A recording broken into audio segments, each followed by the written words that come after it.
Assalamualaikum warahmatullahi wabarakatuh. Perkenalkan, saya Andi Nur Nabila Syalwani dari kelompok B02 Sistem Operasi 2024 dengan NRP 5025231104. Di sini saya ingin mendemonstrasikan hasil dari pengerjaan taks 2 saya pada praktikum modul 4. Nah, pada taks 2 dengan judul Fuse Encode di sini kami diminta untuk membuat suatu sistem keamanan pada file-file user menggunakan Fuse dengan penjabaran tugas sebagai berikut. Yang pertama, kita diminta untuk clone directory target ke dalam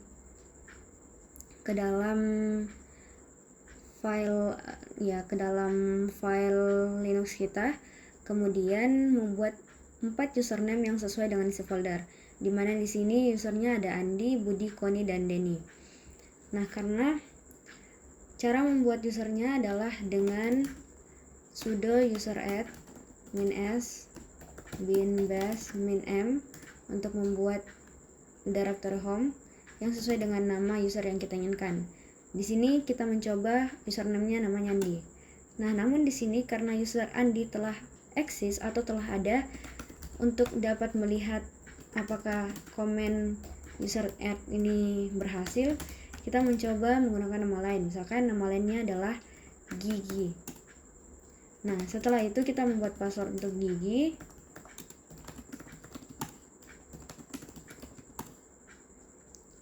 Setelah berhasil, kita ingin melihat apakah usernya telah ada di dalam komputer kita atau di dalam Linux kita, yaitu dengan perintah su Gigi, yaitu mengganti user dari Ila ke Gigi.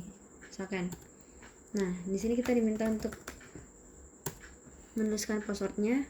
Nah, apabila passwordnya benar, user akan beralih ke user yang kita inginkan. Lanjut pada poin B. Di sini kita diminta untuk mount folder point dari Fuse dari clone target tersebut. Jadi dimana pada file Fuse yang kita buat akan langsung menuju ke dalam target folder yang telah di-clone, tidak dimulai dari root.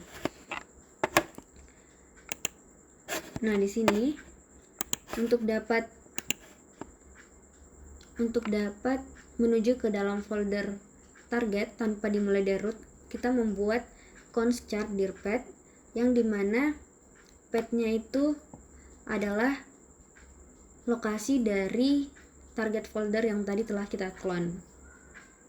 Nah, untuk semua fungsi yang berada di Fuse operasi ini, kita membuat path baru dengan nama fpath, lalu kemudian menggunakan fungsi sprintf untuk menyambungkan dir path dengan path. Setelah itu, buatlah agar user tidak dapat menambah, mengubah maupun menghapus folder maupun file dalam folder yang bukan miliknya. Nah, karena di sini kita ingin agar user tidak dapat mengedit yang bukan folder miliknya, kita ingin mencocokkan user yang saat ini dengan nama foldernya tersebut. Maka dari itu kita membuat fungsi isOwner, yaitu fungsi yang mengembalikan nilai true dan false apabila folder tersebut adalah apabila user tersebut adalah pemilik folder, dan false apabila user yang sekarang bukan pemilik folder. Jadi di sini kita mencocokkan antara user yang saat ini yang didapatkan dari Fuse get context, kemudian kita mengambil UID-nya, kemudian di sini kita mengambil usernya menggunakan get pwuid, dan mencocokkannya dengan nama folder. Nama foldernya dapat kita lihat dalam string.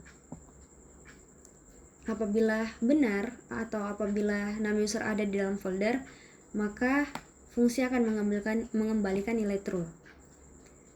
Nah, di sini di setiap fungsi Fuse operasinya kita memanggil fungsi isOwner tersebut. Jadi apabila pemilik foldernya itu bukan user yang sekarang, dia tidak dapat menambah, mengubah maupun menghapus folder ataupun file. Nah, di sini seperti ini. Di fungsi remove dir, xmp remove dir, kita memanggil fungsi melakukan percabangan apabila dia bukan pemilik dari folder tersebut, dia akan mengembalikan error akses tidak dapat mengakses file tersebut atau permission denied. Begitu pula dengan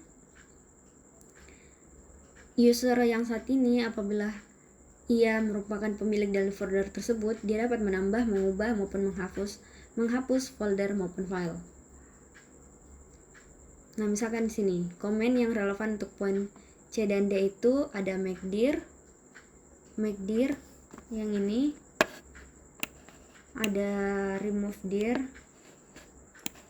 ada rename atau move, ada touch atau create, ada ini create, ada remove, unlink, dan ada copy, serta masih banyak lagi seperti chown dan change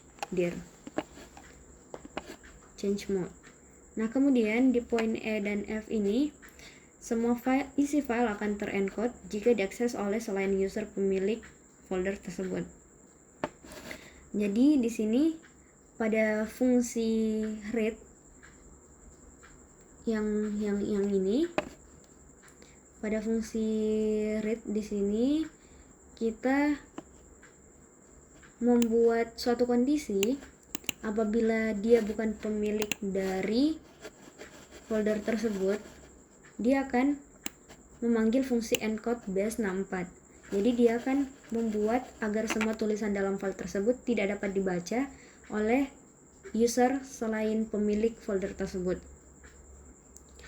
Nah, cara encode-nya itu di sini kita menggunakan fungsi BIO atau basic input output, di mana dia bisa mengencode maupun mendecode dari sebuah file.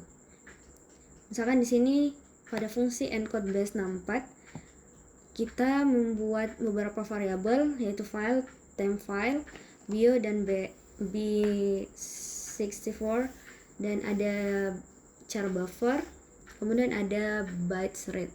Nah, di sini dia akan di perulangan ini bytes read, dia akan membaca isi dari file tersebut, kemudian akan menuliskannya ke dalam base64. Apa bedanya dengan yang fungsi decode? Pada fungsi decode, dia akan membaca isi dari file yang terencode tadi atau yang terenskripsi, kemudian menuliskannya secara kembali ke bentuk aslinya, yaitu pada file yang tadinya belum terencode. Jadi dia mendecode dengan cara memanggil fungsi bioread, kemudian menuliskannya kembali menggunakan fungsi fwrite tanpa ada filter.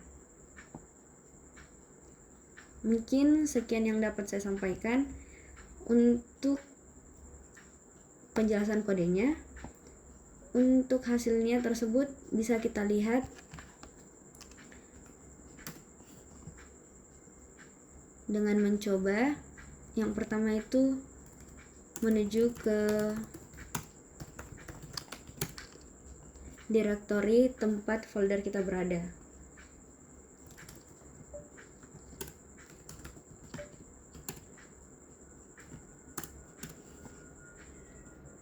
Di sini kita menggunakan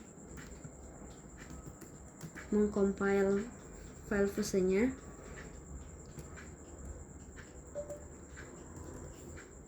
Setelah itu memanggil file fuse tersebut dengan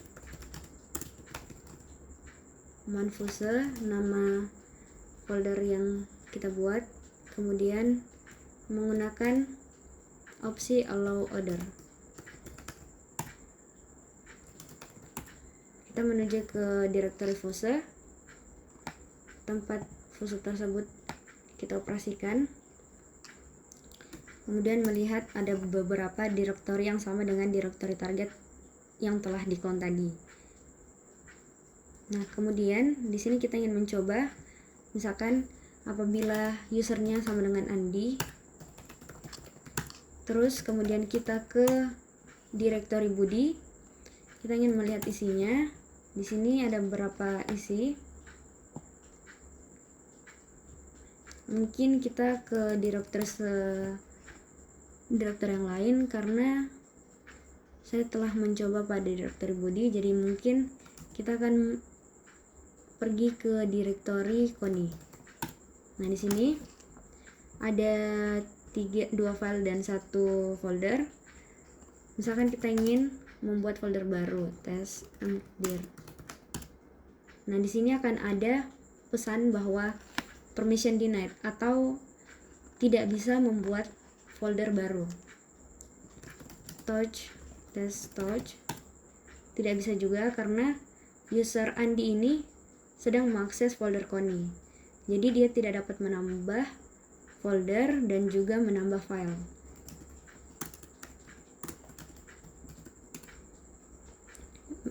Begitu pula dengan command remove, dia tidak bisa.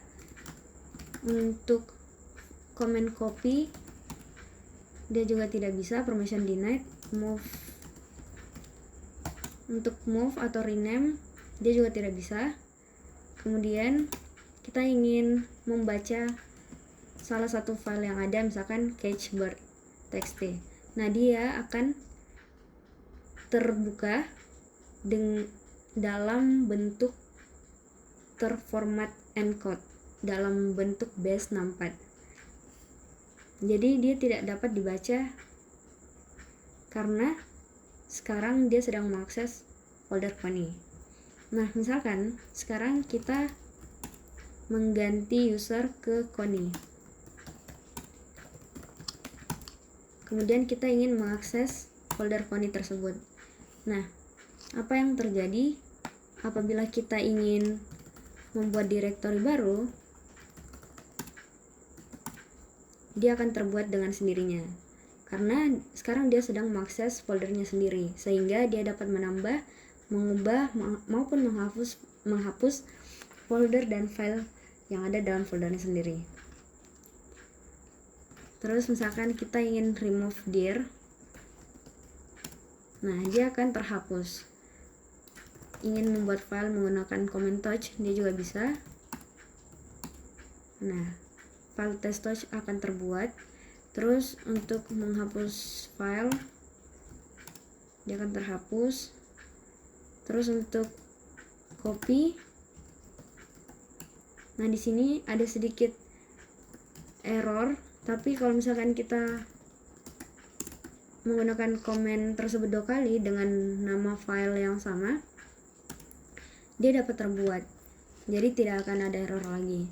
Terus di sini misalkan kita ingin rename nama file fam ke test move, dia akan rename. Nah, selanjutnya kita ingin melihat folder catchbird. Tadinya pada saat usernya tersebut adalah Andi, yang akan terbaca pada file adalah dalam base 64.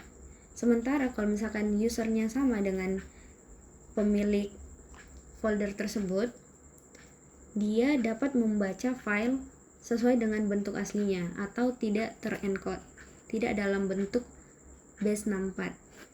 Sekian penjelasan dari saya dan bukti hasil demonstrasi. Apabila ada kesalahan, mohon dimaafkan. Wassalamualaikum warahmatullahi wabarakatuh.